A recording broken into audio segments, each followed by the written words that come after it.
Somewhere between the Lamborghini reel and the Italy trip and the penthouse brunch, something happens to you. You set the phone down, and your own life, the one you've actually built, suddenly feels small. Not bad, just small.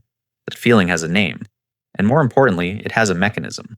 Most of us grew up believing that if you work hard, live reasonably, and save consistently, you'll feel like you're getting ahead. That was the deal. But somewhere in the last decade, that feeling quietly disappeared for many people. The paycheck comes in, the savings go up, and yet something still feels off. The math should work by now. It doesn't feel like it does. Here's the question worth sitting with. If the data says most people aren't wealthy, why does everyone around you seem to be? The answer is that we are comparing our behind-the-scenes reality, the messy, unglamorous, actual version of our lives, to someone else's movie trailer. And a significant portion of that movie is fabricated. Visible spending and actual wealth got separated a long time ago. The algorithm, the financial system, and the content economy all benefit from you not noticing the difference. That's what this video is about. Because if you keep measuring your real life against a fiction, the gap never closes. It just costs you more each year in quietly compounding bad decisions. My name is Alex, and if you've ever felt genuinely behind, despite doing most things right, stay with this, because that feeling isn't a reflection of your financial position. It's a reflection of a broken reference point. I'm going to show you exactly how the illusion gets built, and what the actual numbers say about where you really stand. Once you understand the machine behind the highlight reel, you stop competing in a race you never actually signed up for. The machine didn't build itself overnight. Think about what it actually costs to look wealthy. Not to be wealthy, just to look like it. The machine that creates that Lamborghini reel, that Italy trip, that penthouse brunch, it didn't emerge from nowhere. It was built deliberately, optimized over the years, and it runs on one core principle. Extreme outliers generate more engagement than median reality.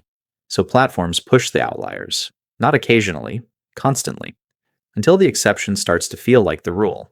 Until a 23-year-old in a rented Ferrari feels like Tuesday, and your paid-off Honda feels like failure. That's not an accident. That's the algorithm doing exactly what it was designed to do. And here's what makes it so effective. The content doesn't have to be real. It just has to be convincing enough to scroll past in 2 seconds. A private jet photo shoot currently costs around $500. You're not flying anywhere. You're sitting in a grounded plane in a warehouse outside the city, holding a champagne glass. And the photo looks identical to first class. That penthouse with the floor-to-ceiling views, a 2-night Airbnb split between 4 people, each of whom posted separately, so it looked like a solo stay. The perception is manufactured at a fraction of what it implies. Now here's where it stops being abstract. A nurse named Rachel, mid-30s, went through a rough divorce 2 years ago. Within a month, her Instagram showed a solo trip through the south of France, vineyard dinners, business class, a rented convertible along the coast. Her former colleagues quietly assumed she'd received a significant settlement. The reality was $11,000 on 2 credit cards, a cash advance on a third, and 18 months of minimum payments to follow. The trip lasted 9 days. The debt lasted considerably longer. The photos are still up. The illusion is expensive to produce, but it's even more expensive to believe. And the financial structures around us are almost perfectly designed to help people maintain it. Consider 2 people making the exact same monthly payment on a car. Both pay $600 a month. Person A finances a practical mid-range sedan over 5 years. At the end of it, they own an asset worth roughly $18,000. It's not glamorous. It gets them to work. Person B wants the image, so they lease a new luxury model for that same $600 a month. After 36 months, they've paid $21,600. They hand the keys back to the dealer, and they own absolutely nothing. Same monthly number, leaving the same bank account. Completely opposite financial outcomes. One person built something. The other rented an appearance. This is the core separation the intro pointed at. Visible spending and actual wealth don't just look different. They move in opposite directions.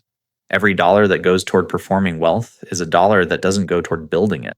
The lease payment, the designer item bought on credit, the vacation financed at 19% interest, each one makes the surface look better while quietly making the foundation weaker.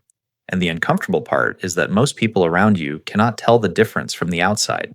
Neither can you. That's the whole point. The performance is calibrated precisely to the limits of what's visible. Nobody posts their credit card statement after the Italy trip. Nobody includes the minimum payment in the caption. The image is complete. The context is invisible. This is also why comparing yourself to what you see is not just psychologically damaging, it's financially misleading. You're not looking at someone's wealth, you're looking at their spending. And spending, as it turns out, is the part anyone can fake. So, what does the actual picture look like when you strip away the performance and just look at the numbers? Because if the algorithm is feeding you outliers, the real data should tell a very different story about what most people your age actually earn, actually save, and actually carry in debt. And the numbers, once you see them clearly, are going to surprise you. That's exactly what the data says. Here's something worth knowing before we go any further. The algorithm has a sample bias problem, and it's not a small one. When the feed shows you 20-somethings closing real estate deals, and 30-year-olds retiring early, and people your age apparently living a life that costs 3 times what you earn, it is not showing you a representative cross-section of America. It is showing you the loudest 10% of the loudest 10%. The rest of the distribution, the overwhelming, unglamorous majority, is just living their lives without posting about it, quietly earning, quietly spending, quietly carrying debt they don't advertise. So let's look at what that majority actually looks like. The median salary for someone in their early 20s is currently around $41,000 a year. By the late 20s, that climbs to roughly $60,000. By the late 30s, it sits somewhere around $72,000. These are median numbers, meaning half of everyone in that age bracket earns less, not a little less, sometimes significantly less. The person you're comparing yourself to who seems to be doing so much better, there is an overwhelming statistical probability that they are not earning what their lifestyle implies. And if you want to be in the top 1% of earners in your late 20s, you would need to be pulling in somewhere north of $180,000 a year. 1%? The feed makes it look like everyone got there. The data says it's essentially nobody. Now look at savings, and the picture gets even clearer. Roughly 42% of Americans under 30 currently have $0 invested. Not a small account. Not a neglected 401k, that's your employer retirement account, sitting somewhere forgotten. 0. Nothing. If you have 3 months of expenses sitting in a savings account right now, you're already ahead of more than half of your peers. Not ahead of the people on your feed, ahead of the actual population. Here's the number that tends to land hardest. Only 7% of 30-year-olds in the United States currently earn $100,000 or more per year. 7. So the next time you watch a 26-year-old explain how they hit 6 figures from a dropshipping side hustle while traveling Southeast Asia, understand what you're actually watching. You're watching a 7% outcome being presented as a template. The other 93% are not posting. So if most people aren't earning what their lifestyles suggest, how are they paying for it? The average American household currently carries around $7,400 in credit card debt, and that average includes people who carry 0, which means the people who do carry balances are carrying significantly more. A large portion of the people performing wealth online are what the finance industry calls debt revolvers. They pay the minimum each month, the interest compounds, the balance barely moves, and the lifestyle continues, financed entirely by future income that hasn't arrived yet. Think about what that actually means in practice. A teacher named Marcus, early 30s, looks from the outside like he's doing extremely well. Newer car, nice apartment in a good neighborhood, frequent weekend trips. His coworkers assume he has family money or a side income nobody knows about. What he actually has is 4 credit cards, sitting at a combined balance of just under $22,000, an interest rate averaging just over 22% annually, and a minimum payment structure that will take him 11 years to clear if he never charges another dollar. The lifestyle is real. The financial position underneath it is precarious. This is the gap between what the data shows and what the feed implies. And once you see it clearly, the sinking feeling of falling behind starts to look less like evidence of failure and more like a trick of the light. But knowing the data doesn't automatically fix the feeling. And that's the part worth understanding next. Because the reason the feeling persists, even when the numbers say otherwise, runs much deeper than information. It traces back to something fundamental about how the brain is wired, and why comparison feels so involuntary when you're caught in it. That's where the psychology of comparison takes over. The data doesn't lie, but knowing the data doesn't stop the feeling. And that gap between what you know intellectually and what you feel viscerally is worth spending some time on because it's not a personal failure, it's a design feature. Your brain was not built for a world where you can observe the financial surface of thousands of people simultaneously. For most of human history, your reference group was maybe 150 people, your village, your extended family, the people you could actually see, talk to, and observe over time. You knew who was genuinely doing well and who was struggling because you watched it happen in real life, with full context. The brain built its comparison instincts for that world, not for this one. So when you hand it a feed of 10,000 curated highlight reels, it doesn't recalibrate. It just starts comparing, automatically, involuntarily, the way it always has. Except now the reference group is infinite, artificially filtered for success, and completely stripped of context. The first mechanism that kicks in is survivorship bias, and it's relentless. Think back to the crypto run of late 2021.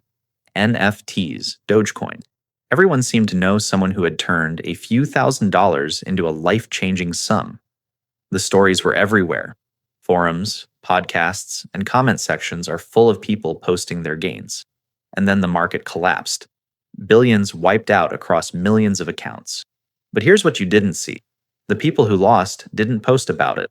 A software developer named James quietly lost $38,000, most of his savings at the time, buying into a token that went to zero inside 6 weeks. He told almost nobody. He certainly didn't make a video about it. The algorithm never surfaced his story because failure doesn't generate engagement. So your brain, scanning the available evidence, concluded that the gains were common and the losses were rare. The exact opposite was true. This is survivorship bias in its purest form. The sample you're shown is not random. It is structurally skewed toward visible success, because visible success is what the platform is incentivized to amplify. You are not seeing reality. You are seeing the highlight reel of the highlight reel. The second mechanism runs even deeper. Psychologists who study motivation describe something called self-determination theory. The short version is this: humans have a fundamental need to know where they stand. We need a benchmark, a sense of whether we're progressing or falling behind. It's not vanity. It's a core psychological drive that predates social media by about 200,000 years. The problem is that this drive doesn't care where the benchmark comes from. It just needs one. And if you haven't consciously defined your own version of success, your own targets, your own timeline, your own definition of enough, your brain will borrow one from wherever it can find it, which right now means the feed. You don't choose to compete with the highlight reel. You just haven't opted out. And then there's the hidden cost problem. When you see someone who is genuinely doing well, not performing it, actually doing it, you see the outcome. You don't see what produced it. An architect named Diana built a consulting business over 8 years that now generates real, significant income. What the LinkedIn posts don't show are the 4 years she worked weekends without paying herself, the business partner who left and took 2 major clients, and the 18 months her marriage was under serious strain from the financial pressure. The outcome is visible. The receipt is not. Or consider a different version. A friend who travels constantly, a new city every few weeks, always looks effortless. What you don't see is the studio apartment she sublets half the year to afford the flights, the wardrobe that hasn't been updated since 2022, the retirement account she stopped contributing to when she was 29. The lifestyle is real. The trade-offs are invisible. Every visible success has a hidden price tag. The algorithm shows you the purchase, it never shows you the receipt. And here's what makes this particularly worth understanding. The feeling of falling behind doesn't just affect your mood. It affects your financial decisions, because when you feel behind, you spend to close the gap. You buy what signals arrival, you optimize for appearance rather than position, and that behavioral pattern has a name and a very specific financial cost attached to it. That's the income trap, and it operates at every level. Most people assume the problem gets solved by earning more, that if they could just get to the next income level, the pressure would ease, the math would finally work, and the feeling of falling behind would quietly disappear. It's a reasonable assumption. It's also almost entirely wrong. Here's the mechanism that makes it wrong. Lifestyle creep is the process by which spending automatically expands to match available income, not gradually, not consciously, automatically. The raise arrives, and within 6 months, it's fully absorbed into a slightly bigger apartment, a slightly newer car, and slightly more expensive dinners on Friday nights. The number in the account goes up. The feeling of abundance doesn't follow, because the spending rose to meet the income before the income had a chance to build anything. And here's what makes it insidious: it doesn't feel like a mistake while it's happening. Every individual upgrade feels reasonable. Of course, you move to a better neighborhood when you can afford to. Of course, you upgrade the car when the old one is getting unreliable. Of course, you spend a little more on travel now that you're earning more. Each decision, evaluated in isolation, makes sense. The problem is the cumulative architecture they build together. You end up with a lifestyle that requires your current income just to maintain it, not to grow, just to stand still. And any disruption, a job loss, a medical bill, an economic slowdown, lands with nothing underneath it. Let me give you the clearest version of this I've encountered.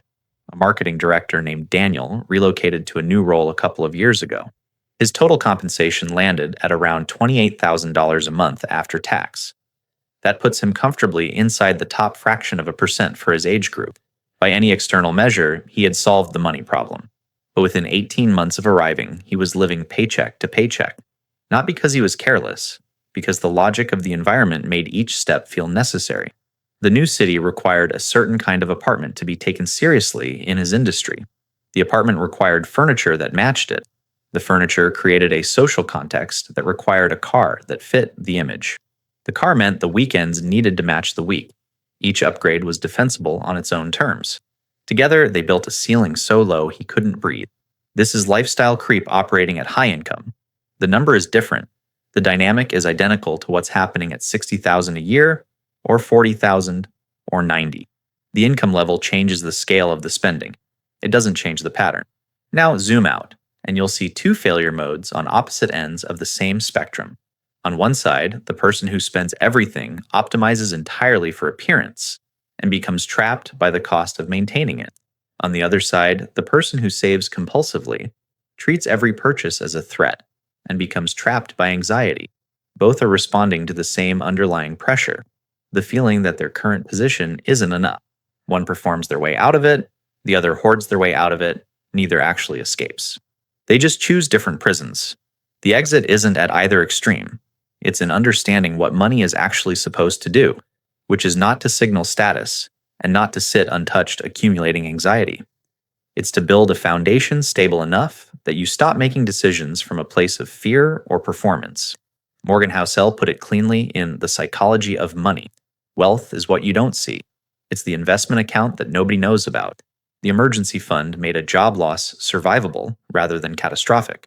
The mortgage that's ahead of schedule. None of it photographs well. None of it generates engagement. All of it is what actually separates financial security from financial performance. The quieter version of wealth is harder to see precisely because it isn't performing, but it compounds. And over time, compounding is the only mechanism that actually matters, which raises the practical question. If the income trap is the problem, and lifestyle creep is the mechanism, what does the alternative actually look like in practice? What are the specific habits and decisions that build the quiet version rather than the visible one? That's what actual wealth looks like, and it's more accessible than the feed would have you believe. The quietest people in the room are often the ones who have actually figured it out. Not quiet because they're losing, quiet because they have nothing to prove. There's a specific type of person who shows up in the research on long-term wealth accumulation over and over again. They don't look the part. They drive older cars. They live in houses that are comfortable but not impressive. They shop without ceremony. And they are, by any meaningful financial measure, genuinely wealthy. Not performing it. Actually there. The outside gives almost nothing away. That's not a coincidence. That's the strategy. This is the version of wealth the feed never shows you, because it doesn't generate engagement. You can't make a thumbnail out of a fully funded emergency fund. You can't go viral for maxing out your Roth IRA. That's an individual retirement account where your investments grow completely tax-free. But these are the mechanisms that actually build financial security over time, not the ones that look impressive, the ones that compound. So, what does the shift from performing wealth to building it actually look like in practice? It starts with how you see other people's success. A fixed mindset looks at someone doing genuinely well and immediately asks why they have more. That question leads nowhere useful. It just generates resentment and then spending to close a gap that wasn't real to begin with. A growth mindset asks a completely different question. How did they do it? That single reframe turns envy into a research project. You stop reacting and start reverse engineering. You look for the actual decisions, the actual habits, the actual timeline. And what you find almost every time is that it's slower and less dramatic than the feed implied. People who build real wealth share a recognizable pattern of behavior. They spend after building, not instead of building, meaning the lifestyle expands only when the assets generating income can support it, not when the paycheck arrives. They invest in their own knowledge consistently, because understanding how money works is itself a compounding asset. They think in decades, not quarters, not years, decades. They let time do the work that most people try to do with risk, and they don't talk about it much. Not out of secrecy exactly, just because they're not optimizing for how it looks. Now here's how to actually apply this, not as motivation, as a practical reorientation. Step 1 is defining what you actually want, independent of what the algorithm has been suggesting you should want. This sounds obvious. It isn't. Most people have never sat down and written out what their own version of enough looks like. A specific number, a specific age, a specific set of choices they want available to them.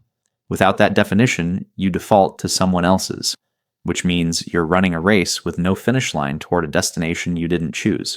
Step 2 is tracking where your money is actually going, with honesty, not a rough estimate, actual numbers. A financial planner named Sarah told me that the most common reaction she gets when she shows clients their real spending breakdown is genuine shock. People who believe they value experiences over things discover they're spending 4 times more on subscriptions and convenience than on anything that generates a real memory. The tracking isn't about guilt, it's about alignment. Are you spending in a way that matches what you said you actually want? Step 3 is making a deliberate decision about what stays and what goes. Spend extravagantly on the things that genuinely matter to you. Cut without guilt everything that's just social performance. The goal isn't deprivation. The goal is intention. Step 4 is investing in financial education as an ongoing practice, not a one-time fix, a habit. Because the mechanisms change, the tax laws shift, the products evolve, and the person who understands the current landscape makes better decisions than the one who learned the basics once and stopped. The only benchmark that was ever worth running against is the version of you from 12 months ago. Are you clearer? Are you more intentional? Is the gap between what you earn and what you spend wider than it was? That's the race. Everything else is someone else's movie trailer. And here's what becomes possible once you stop watching it. Here's what this all comes down to. The feeling of falling behind wasn't evidence of failure. It was evidence of a broken reference point. You were measuring your actual financial position against a fabricated one, and the fabrication was specifically designed to make you feel inadequate. That's not a personal flaw. That's the system working exactly as intended. A few things worth holding on to. Visible spending and actual wealth move in opposite directions. The feed shows you the purchase, never the receipt. Lifestyle creep operates at every income level. The number changes, the trap doesn't. And the quietest financial decisions are almost always the most powerful ones. Next time you feel the comparison creeping in, ask one question before it takes hold. Am I looking at someone's wealth or their spending? Because from the outside, they look identical. From the inside, they are completely different financial positions. The deeper question this raises is one worth sitting with going forward. If wealth is this invisible and spending is this visible, what other systems around you are optimized to work against your financial interests without ever announcing themselves? That question doesn't have a simple answer, but it's exactly the right one to start asking.